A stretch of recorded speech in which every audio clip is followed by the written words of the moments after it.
There were 1,000 complaints, 16 instances of intimidation, 4 credible threats of violence, 77 reports of individual safety concerns, 4 allegations of battery, 13 harassment allegations, and at least 1 death threat. And you allowed this encampment to continue for 17 days, and 2 people were suspended. None were dismissed. The gentlelady from Illinois. Thank you. President Emanuel, of the 3 schools represented here today, DePaul had the worst encampment. From the days the tents went up, the encampment on DePaul's campus was a hotbed of anti-Semitism. Signs featuring terrible anti-Semitic slogans and images glorifying terrorism were displayed in the encampment. We saw images of a flag depicting the spokesman of the terrorist group, Hamas. We saw a sign that said, "Jewish safety cannot be achieved until Palestine is freed." There were reports of people at the encampment threatening to slit Jews' throats. One student walking through the university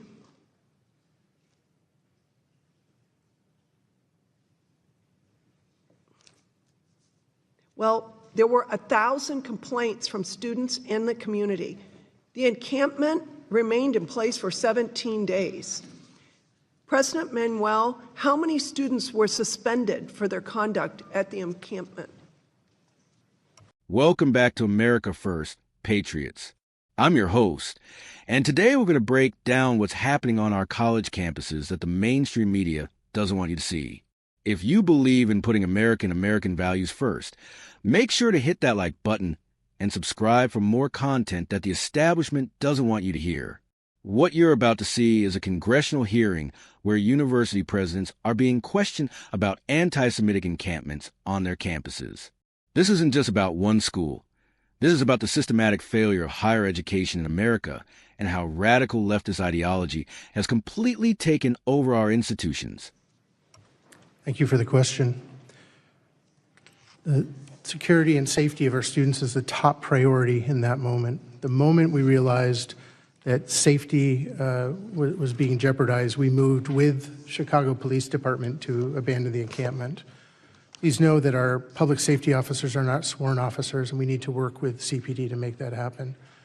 In review of the encampment, there were 8 student groups that were brought in for investigation. 2 of them were immediately suspended and put on probation, which means they can't access university resources, including financial resources. There were 2 people that were arrested. I believe one of them was a student in the aftermath of that. But what happened in the aftermath of that is we realized our inadequacies in that moment, and we're able to put together a culture of accountability that includes new masking and ID policies, new time, place, and manner policies. And since that moment, we've been able to repel 4 such efforts for outside entities to come and take over campus properties. Well, I'm glad to know that you are moving forward on better policies. So you're saying that this encampment remained in place for 17 days, and there were $500,000 worth of property damage, and you were only able to suspend 2 students. I'm saying that the lessons we learned from that moment have activated it. 2 students were arrested. I mean, not arrested, suspended. 2 student groups were suspended. 2 people were arrested. I believe one was a student. For $500,000 worth of damage in 17 days. You got 2. Woo. Okay. The DePaul Student Conduct Code also states dismissal is a permanent separation from the university. How many students were dismissed from DePaul as a result of the encampment? Our codes have been updated as a result of what we've learned from the encampment. From that encampment, I don't believe any students were permanently dismissed or expelled. But the new accountability code we have has prevented these actions. So before you have your new accountability code, you didn't have anything in place where a student could be dismissed for violent speech and for causing $500,000 worth of damage. Anybody who caused violence or damaged property could go through that process. Regarding the encampment, that's where we learned that we need to do better at applying ourselves to those policies, and that's where the policy engagements came in place. That's where the changes. There were 1,000 complaints, 16 instances of intimidation, 4 credible threats of violence, 77 reports of individual safety concerns, 4 allegations of battery, 13 harassment allegations, and at least 1 death threat. And you allowed this encampment to continue for 17 days, and 2 people were suspended. None were dismissed. Again, President Emanuel, during the encampment, 1 Jewish student told our committee last month that when she reached her dorm lobby, 2 students shouted at her, "We don't F with Zionists," even though she was not wearing anything to publicly indicate a Jewish or Israeli identity. She did not know either of them, but the incident made her think that they knew who she was. Were these individuals disciplined? Every individual that was reported came through our system, was investigated, and results happened. I agree with you, Representative. That So were they not at our disciplined, best. suspended, or dismissed? I gave you the results of who was suspended and arrested. I don't know of all the incidents that were there. I will tell you that the numbers that you mentioned were on a website that I released so that I could educate the community about the dangers of that encampment.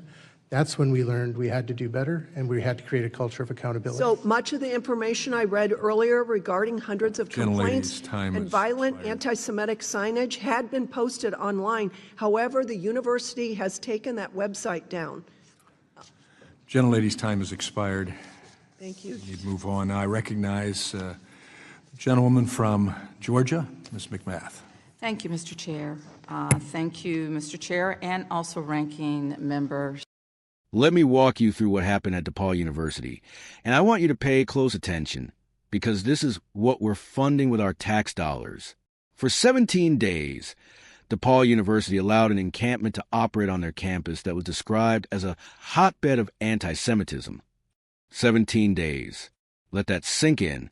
We're talking about signs with anti-Semitic slogans, images glorifying terrorism, and flags depicting Hamas spokesmen. Hamas is a designated terrorist organization. Folks, these weren't peaceful protesters. These were individuals promoting terrorist ideology on American soil at an American university. The most disturbing part is what they were saying to Jewish students. One sign read, "Jewish safety cannot be achieved until Palestine is freed." Think about that message. They're essentially saying Jewish students cannot be safe on their own campus unless they bow to these radical demands. There were reports of people threatening to slit Jews' throats.